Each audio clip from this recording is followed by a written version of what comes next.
I was watching this one TED Talk, and this man, he was a scientist. He spent years studying thousands of people across the country.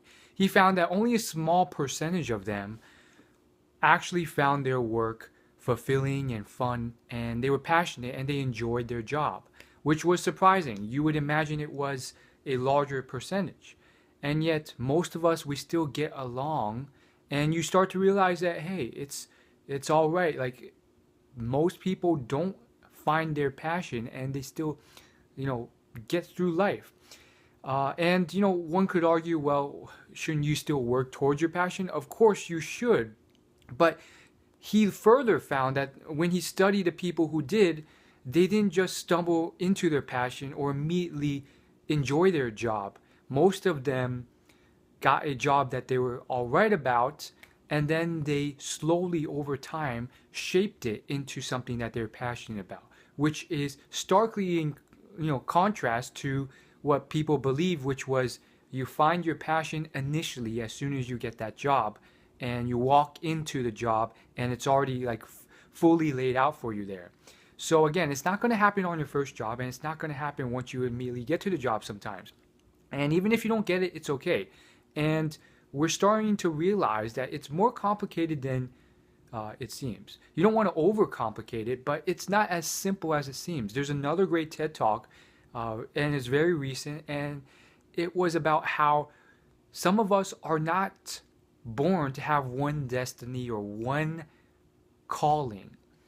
And it's so true. Some people luck out in certain ways, and the one thing that they're really, really good at, that they're really interested in, just so happens to align perfectly with something that the world will pay a lot for, or that a lot of people will pay a lot for. Maybe it's entertainment, maybe it's allocating capital, maybe it is just being a good businessman and being able to program and create something like the iPhone. So others of us have more average tastes, or I would say I fall into this category. We have a spectrum of skill sets, all of which we're somewhere around the middle, for. And obviously that's okay. That's kind of how genetic variation worked. More likely we were wired to have a higher chance at the skill sets that our past generations had, which usually involves stuff like blacksmithing, horseback riding, stuff like that. And some of that has gone obsolete, and some people will, have to just be face the fact that they're not that good at certain things. And the point is not to let this deter you or discourage you. It's to let you know that you should persevere.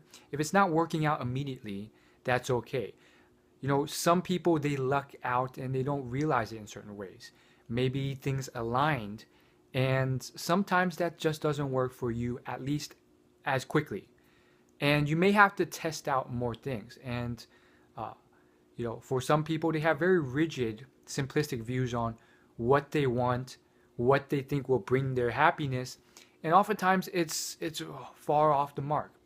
They're too glamorized by certain things, whether it's Hollywood and movies and being a big star or making a lot of money.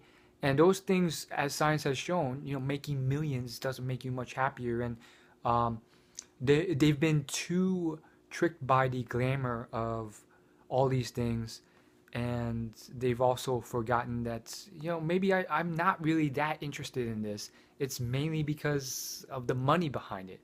So you kind of have to separate that. So try different things out, and it's a mix of a multitude of different aspects, and I go into great depth in previous videos on that. I think to summarize it in a nutshell, it's the trifecta. It's market demand, how many people actually are out there who want this and will pay for it. Second thing would be your interest, your passion, your true passion, not just like the glamour of it, and you being able to persevere for years and stay interested. And then of course the last thing would be how good you are compared to the average person. Have you put in your 10,000 hours out of your 40,000 work hours of your life to become good at this. How good are you compared to the other, competition? How good can you be? And, putting that all together. Thanks for watching. I'll see you in the next video.